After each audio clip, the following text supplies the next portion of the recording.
এখানে একটা তথ্য আমি দিয়ে রাখতে চাই। আমাদের প্রধান উপদেষ্টার প্রেস সচিব ডক্টর শফিকুল ইসলামকে নিয়েও পিনাকিদা এবং সাংবাদিক ইলিয়াসের কিন্তু আপত্তি আছে, কনক স্যারের আপত্তি আছে, তিনিও তাদের লিস্টেড।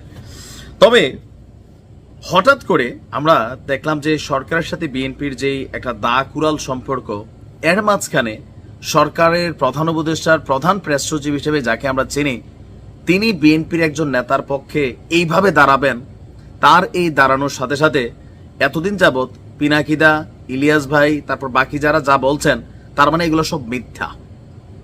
ইলিয়াস এবং পিনাকি এবং কনক সরোয়ারদের প্রোফাইলে ফেসবুকে গেলে সালাউদ্দিন আহমদকে নিয়ে একের পর এক ধাঁচু এবং কি ভারতের রয়ের এজেন্ট হিসাবে সর্বোচ্চ লেভেলে প্রমাণের চেষ্টা চলছে, তথ্যপত্র দেওয়া চলছে।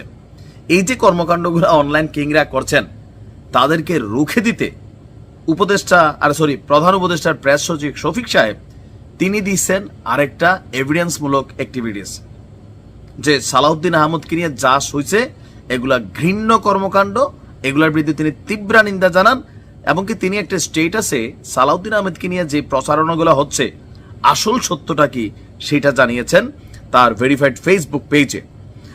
তিনি লিখছেন যে সালাউদ্দিন আহমেদকে নিরাপত্তা বাহিনী অপহরণ, নির্যাতন এবং সীমান্ত পার করে দেওয়ার কয়েক সপ্তাহ আগে থেকেই তিনি গোপন স্থান থেকে বিএনপির মুখপাত্র হিসেবে কাজ করতেন।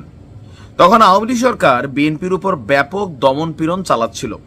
খালেদা জিয়াকে গুলশানের অফিসে গৃহবন্দী করে রাখা হয়েছিল। দলের শীর্ষ নেতারা অনেকে আত্মগোপনে চলে যায়, কেউ বা ধরা পড়েন র্যাবের হাতে।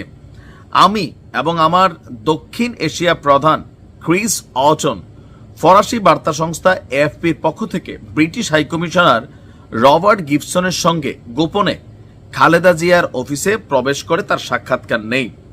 সেখানে দায়িত্বে থাকা সাদা পোশাকধারী নিরাপত্তা কর্মীরা ভেবেছিল আমরা ব্রিটিশ হাইকমিশনের লোক। সেই সময় প্রতিদিন সালাউদ্দিন আহমেদের বিবৃতি পেতাম। ক্রিস এবং আমি সালাউদ্দিন আহমেদের বিবৃতি আমাদের রিপোর্টে নিয়মিত ব্যবহার করতাম, কারণ সেগুলো ছিল সুগঠিত, তীব্র এবং সোজাসাপটা। আমি মনে করতাম রুহুল কবির রিজভী দেশের অন্যতম আবেগপ্রবণ রাজনৈতিক কর্মী, কিন্তু তার লেখা বিবৃতি জটিল বাক্যে ভর্তি থাকত।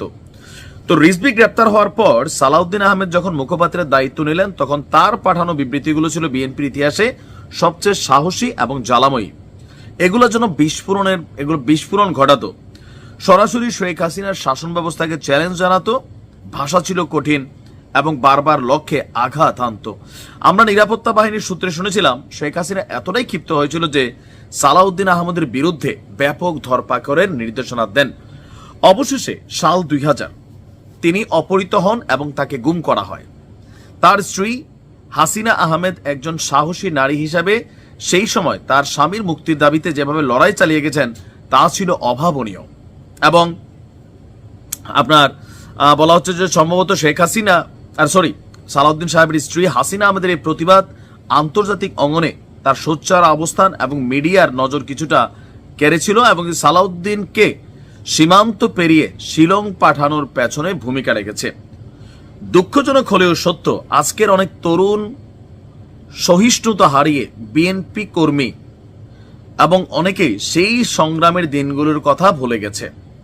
গতকাল আমরা দেখেছি কিভাবে সালাউদ্দিন আহমেদের বিরুদ্ধে ঘৃণ্য অপপ্রচার চালানো হয়েছে, কিন্তু মনে রাখা উচিত তারই সংগ্রামগুলোই শেখ হাসিনার স্বৈরতন্ত্রকে চ্যালেঞ্জ জানিয়েছিল, কিন্তু বেশিরভাগই আমাদের তার রাজনৈতিক সংগ্রামের সেই সোনালী গৌরব মাখা।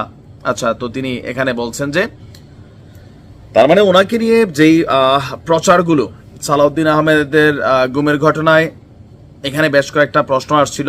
আমরা দেখেছিলাম যে সাংবাদিক ইলিয়াস তিনি বলছিলেন যে কেন পদক্ষেপ নেওয়া হয়নি, এরকম বক্তব্য। তারপর পিনাকিদার বক্তব্য, তার মানে তারা যা বলছে যে সালাউদ্দিন নিজে ভারত থেকে সিলেক্টেড হয়েছেন, তারপর ওইখানে গেছেন, কে দেখছে, গুমের ইস্যু টিস্যু। এখন প্রেস সচিব তো বলছে ভিন্ন কথা।